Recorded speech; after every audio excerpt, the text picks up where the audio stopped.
Good afternoon, it's Darcy Loma, and I am coming to you from Madison, Wisconsin, where we finally have spring. Literally 2 weeks ago, we had a snowstorm, and all after-school activities were canceled and closed, and it was a disaster. I had already packed up and drained my snowblower of gas for the year and put it in the shed, and so we were out there with I have a confession to make. We only shoveled the 2 tracks for the car to get out, and we left the rest because we knew it would melt, and indeed it did. So, welcome to spring, wherever you are. And here, I think we really appreciate it when it's finally spring. One of the reasons I love living here is appreciation of all the seasons. And so it made me think about spring cleaning. And maybe some of you are inspired at this time of year to simplify, to clean out the garage as you don't need to pull the cars in, and to reorganize your closets. Well, today I want to talk about spring cleaning for your mind. And when we look at being thoughtfully fit in your life, it's all about being able to coach yourself to have more of what you want in your life. I'm wondering, what do you want more of? I know for me, I've wanted more of different things at different stages in my life. 5 years ago, I wanted more knowledge, more focus. I was creating and launching my business, and I was all in. I was going for it. Now I want more downtime. I want more think time to really be creative. Writing a book. I'm writing the Thoughtfully Fit book this year. It takes a lot of time. I want more time to work on my keynote. I don't want to be so full in terms of where I was 5 years ago, filling my calendar. That was great. That's not what I want more of now. So I invite you to think about your life, to pause for a moment and think about what you want more of.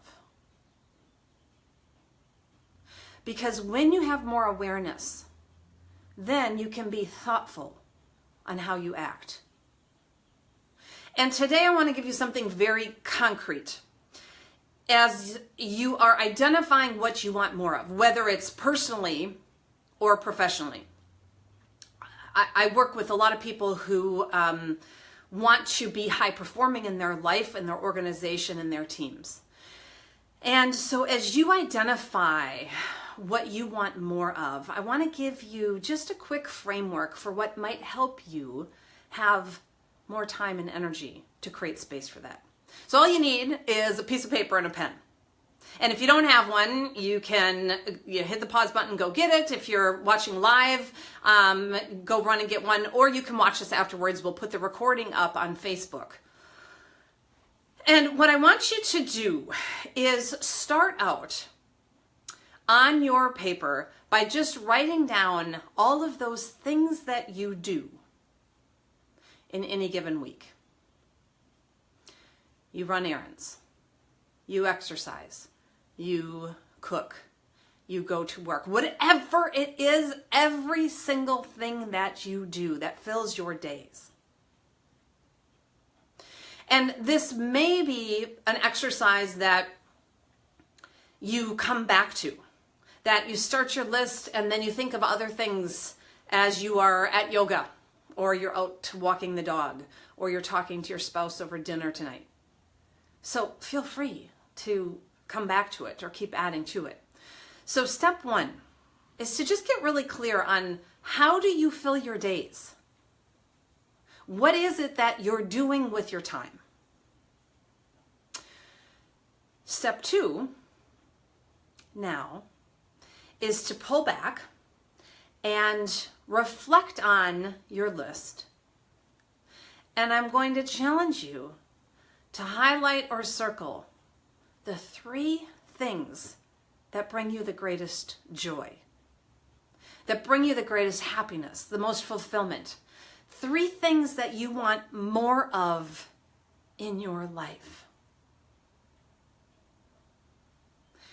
Now, and I say 3 because if you have 7, if you have 12, it's harder. I want to encourage you to really narrow in, get really crystal clear at this stage. What are the 3 things that you want more of? Step 3.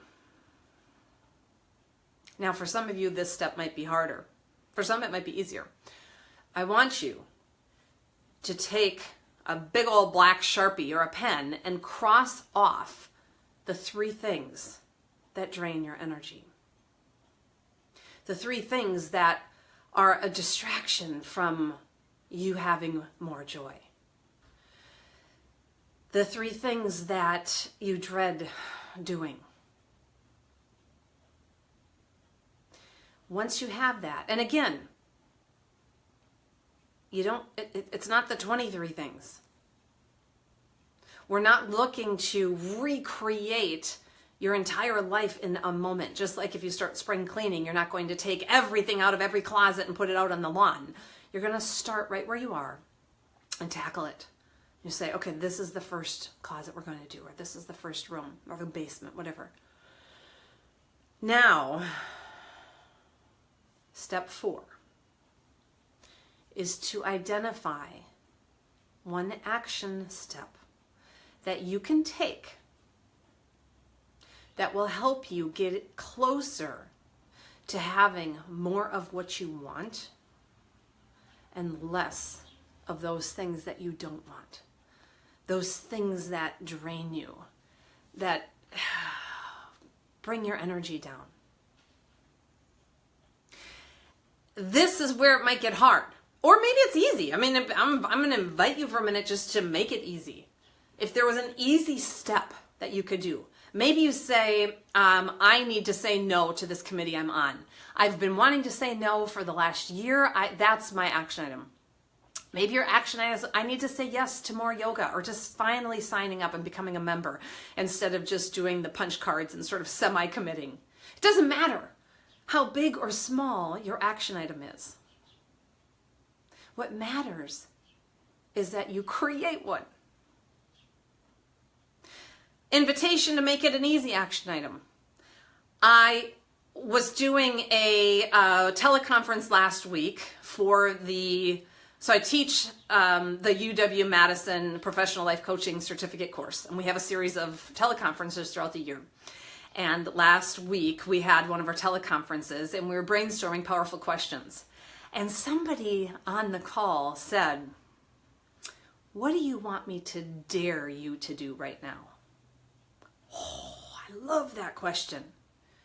So I'm going to use it.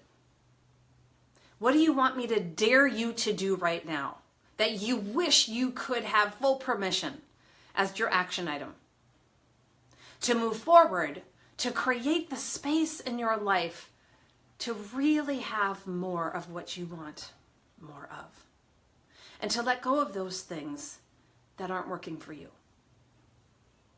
professionally or personally. And you might say, well, that's all fine, Darcy, but you don't understand my life. These things that drain my energy, I can't do anything about it. I'm stuck. This is just my reality. And I'm going to challenge that. So first of all, I get it. It may very well be that you're stuck, or it may be that you feel like you're stuck, but you always have a choice. You always have a choice. I was working with a client a couple of years ago, and he came into coaching looking for more fulfillment and joy in his life. And one of the themes that kept coming up over and over and over again is how life-sucking, soul-sucking his job was. And so in one of our coaching sessions, I challenged him. And when I make a challenge to a client, they know, and we design that they can accept the challenge, decline the challenge, or counteroffer. And so I challenged him after months and months and months to quit his job. I can't quit my job. Darcy, I can't quit my job. So, okay, I get that. But you could quit your job. And if you want to counteroffer, you want to say no, you want to decline the request, that's fine. But you could quit your job. No, I can't quit my job. I need health insurance. I need to wait to get my bonus at the end of the year. I need my pension. Okay, those are all logistics. They're all very important. I'm not minimizing that or judging that, but I just want to open up the space for you to admit that you're making a choice. That it's not, I can't quit my job. You actually could quit your job. I can't quit my, well, okay, all right, Darcy, I could quit my job. Okay, you could quit your job. I could. There'd be consequences. Well, of course there's consequences. Anytime you make a decision to do something or not do something, there are consequences, period. So, you're choosing to stay in a job that drains you. That's fine. There's no judgment on my part. But let's just lay it out here. There's a choice you're making to stay in a job that's making you miserable. And week after week after week, you come to the coaching sessions and it's draining you. So I'm just putting out a challenge that you finally let go. You quit your job. Well, we left that session and that was his action item. It was not, he said, I can't. I'm going to counteroffer. I'm going to reflect on that and reflect on what makes it feel so scary and so unavailable to make that choice. And he came back 2 weeks later and we deepened his awareness about that. And he started to identify why he felt stuck. And he started to look at the things that really were making him feel miserable. And what he realized is he was not having crucial conversations. He was not being bold. He was playing it safe because he had such fear for losing his job. And that was making him even more miserable. And once he realized that it was a choice, that indeed he could leave his job, that he could make a decision to quit, all of a sudden he had so much more freedom and power. And as we continued to coach together, he didn't quit his job. But what he did do is he started to have conversations that he was not ever having before. He started to talk to his boss and his colleagues about his work assignments and about those things that were draining his energy and looking at how he might be able to redesign his role and responsibilities. And he started to bring some more joy back. I share this story with you because it's a process, and because I want to invite you to create more awareness. Instead of just being in this place of, my life is what it is, I can't change this. My mother-in-law lives with me and it's miserable and there's nothing I can do because she's old and frail. So as long as you are so set and stern and stuck in that position, there's no room for any new perspectives or for any movement. So it's just softening a little bit and creating awareness. And of course, with the Thoughtfully Fit model, it's all about building your core. Pause. What you're doing right now, you've hit the pause button. You're listening to this and reflecting. Think. The think is asking yourself thoughtful questions to create new awareness.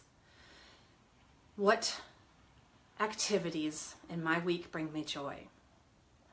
What activities drain me? And what's an action item? Now, your action item for step 4 might also be, there's something that brings me joy that isn't currently on my list of how I spend my days and how I spend my week. So it may be creating space for something completely new. How cool! So if you took a really inspiring action, like no kidding, you took the time to watch this video, you might as well take it to the next step and challenge yourself to have a really inspiring action item. What is it you want to commit to? Give yourself some opportunity to do some spring cleaning of your life, of your schedule, of your time. And let me know how it goes. What do you decide to do? What things bring you joy? What things bring you down? I'd love hearing reflections, whether it's posting in the comments or sending me an email, or when I run into you on the street. For those of you who aren't in Madison, obviously I'm not going to run into you, so put a comment. Share what it is that you're noticing and what new awareness you're having. And then the third step to build your core is act. So with that new awareness you're having from pausing and thinking, what action are you going to take? What are you going to do? That's one of the values of coaching. And this is all about coaching yourself to a life you love, coaching yourself to have more of what you want. In coaching the equation, you create new awareness and you create new action. So give yourself the gift of creating an action step right now, committing to it. Build in some support and some accountability. Feel free to use this Facebook Live comments as an accountability measure and as a support measure. I'd love to support you 100%. Post a comment. What's your action item? Let us support you. Thanks so much for joining me. If you are somebody who's more visual and you want to see these steps written out, this was the Thoughtfully Fit weekly tip yesterday. So every week I send out a short blog, a short article. Usually it's on Wednesdays, Thoughtfully Fit tips. So if you haven't signed up to get that in your inbox every week, you can go to darcyloma.com and sign up for Thoughtfully Fit tips. And look at yesterday's blog post that's written there under the blog heading, pretty creative, and it outlines these 4 steps. Thanks everybody, hope you have a great weekend and enjoy the spring and the sunshine. I know that I am. Take care.